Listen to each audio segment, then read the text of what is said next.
ഞാൻ വന്നിട്ടുള്ളത് വെണ്ടക്ക വെച്ചിട്ടൊരു കറിയാണ്. അത് തേങ്ങാപ്പാൽ ഒഴിച്ചൊക്കെ ഉള്ളൊരു കറിയാണ്. നല്ല ടേസ്റ്റാണത്. ഞാൻ ഉണ്ടാക്കിയപ്പോൾ നിങ്ങൾക്കും കൂടി കാണിക്കാൻ ഇത് വീഡിയോ എടുത്തത്. അത് എനിക്ക് എൻ്റെ ഒരു ഫ്രണ്ട് പറഞ്ഞു തന്നാണ്. അപ്പോൾ അതെങ്ങനെ ഉണ്ടാക്കണത് നോക്കാം. ഇതുണ്ടാക്കണത് നമ്മൾ മീനൊക്കെ പൊരിക്കാൻ കൂട്ടിയേക്കണ പോലെ അല്പം മഞ്ഞൾപ്പൊടി, മുളകും പൊടി, മല്ലിപ്പൊടിയും ഉപ്പും എടുത്തിട്ട് അതിൽ അല്പം എണ്ണ ഒഴിച്ചിട്ട് ആ മസാല ഒന്ന് കുഴച്ചെടുക്കുക. അതിലേക്ക് നമ്മൾ വെണ്ടക്ക ചെറിയ കഷ്ണങ്ങളാക്കി നുറുക്കിയത് ഇട്ടിട്ട് നന്നായിട്ട് മസാല പുരട്ടി വെക്കുക.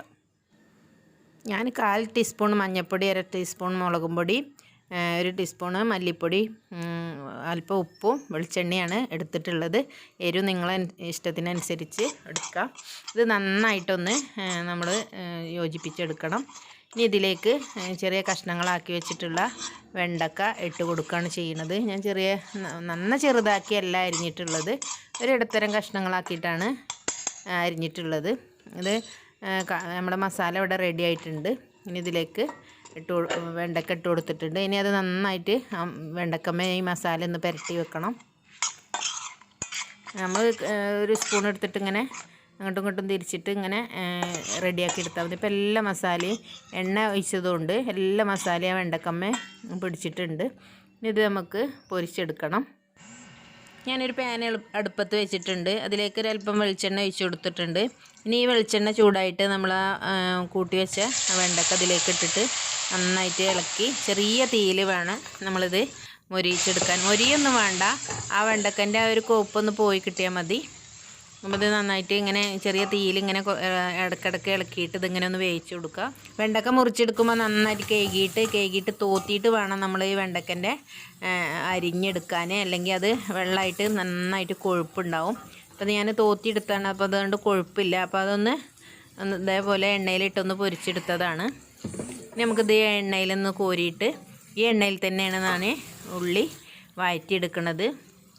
എനിക്കെൻ്റെ ഒരു ഫ്രണ്ട് പറഞ്ഞു തന്ന റെസിപ്പിയാണ്. ഒരു നാട്ടിൽ കണ്ണമംഗലത്താണ്, അവരിപ്പോൾ സൗദിയിലാണുള്ളത്, ജിദ്ദയിൽ.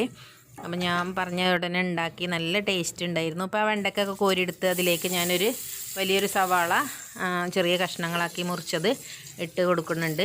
ഇത് നന്നായിട്ട് ഈ എണ്ണയിൽ വഴറ്റിയെടുക്കണം. ഞാൻ വെണ്ടക്ക കൊണ്ട് മുളക് ഇട്ടിക്കണേ, അതുപോലെ തേങ്ങ അരച്ചിട്ട് കറി വെച്ചിട്ടുണ്ട്, പുളിയൊക്കെ ഇട്ടിട്ട്. ഈ ഒരു രീതിയിൽ ആദ്യമായിട്ട് വെച്ചപ്പോൾ മക്കൾക്കും ഭയങ്കര ഇഷ്ടമായി. നമ്മുടെ ഉള്ളി ഇവിടെ വാടി വന്നിട്ടുണ്ട്. ഇനി ഇതിലേക്ക് ഒരു വലിയ തക്കാളി, 2 പച്ചമുളകും കീറി അരിഞ്ഞത് ഇട്ട് കൊടുക്കുന്നുണ്ട്. അതും ഇതിലൊന്ന് നന്നായിട്ട് വഴറ്റിയെടുക്കുക. തേങ്ങാപ്പാൽ ഒഴിച്ചാണ് ഈ കറി ഉണ്ടാക്കുന്നത്. അപ്പോൾ ഞാൻ ഒരു മുറി തേങ്ങ മിക്സിയിലടിച്ച് പാലെടുത്ത് വെച്ചിട്ടുണ്ട്. ഇതിലേക്ക് അല്പം ഉപ്പിട്ട് കൊടുക്കുക. നമ്മൾ വെണ്ടക്കയിൽ ഉപ്പിട്ടുകൊണ്ട് ഇതിൽ അല്പം ഉപ്പിട്ടാൽ മതി, ഒരുപാട് ഉപ്പ് ഒഴിക്കണ്ട. അത് നന്നായിട്ടൊന്നും വഴറ്റിയെടുക്കണം. ഇനി അതിലേക്ക് വെളുത്തുള്ളിൻ്റെ പേസ്റ്റാണ് ഇട്ട് കൊടുക്കുന്നത്.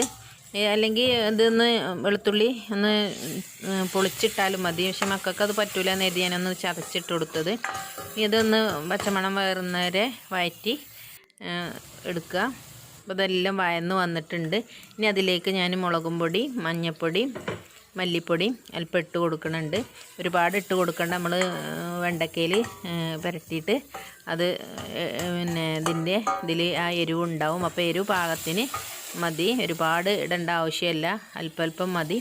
ഞാൻ ആ വെണ്ടക്ക പൊരിച്ച് വെച്ചതും ഇതിലേക്ക് ഇട്ട് കൊടുത്ത് നന്നായിട്ടൊന്ന് വഴറ്റിയെടുക്കുന്നുണ്ട്.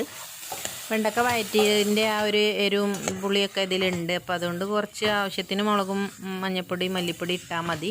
മറ്റേ അതാകുമ്പോൾ ആ എണ്ണയിൽ തന്നെ ആകുമ്പോൾ നമ്മൾ ഇതിൽ ഉള്ളി വഴറ്റുമ്പോൾ അതിൽ തന്നെ ഉണ്ടാവും ആ എരിവും ഇതൊക്കെ. അപ്പോൾ നോക്കിയിട്ട് അവരവരെ ഇഷ്ടത്തിനനുസരിച്ച് എരിവ് ഇട്ടാൽ മതി. അപ്പോൾ നമ്മുടെ നന്നായിട്ട് വഴറ്റിയെടുത്തിട്ടുണ്ട്. ഇതിലേക്ക് ഞാൻ ഒരു മുറി തേങ്ങ നന്നായിട്ട് മിക്സിയിൽ വെള്ളം ഒഴിച്ച് അടിച്ചിട്ട് അതിൻ്റെ പാല് മാത്രം എടുത്തിട്ടുള്ളൂ. അതിൻ്റെ ആ ഒരു തേങ്ങാപ്പീര ഞാൻ ഒഴിവാക്കിയിട്ടാണ്. ഇതിൽ നന്നായിട്ട് ഒന്ന് ഇളക്കി യോജിപ്പിച്ചെടുക്കണം. ഒന്നിട്ട് ചൂടായി കിട്ടിയാൽ മതി, ഒരുപാട് തിളക്കേണ്ട ആവശ്യമില്ല. അപ്പോൾ നമ്മുടെ വെണ്ടക്ക കറി ഇവിടെ റെഡി ആയിട്ടുണ്ട്. ഇനി അതിലേക്ക് ഒരല്പം കറിവേപ്പ് ഒന്ന് ഇട്ട് കൊടുത്തിട്ട് ഒന്ന് മൂടി വെക്കുക. അതിന് ശേഷം നമുക്ക് ഉപയോഗിക്കാം.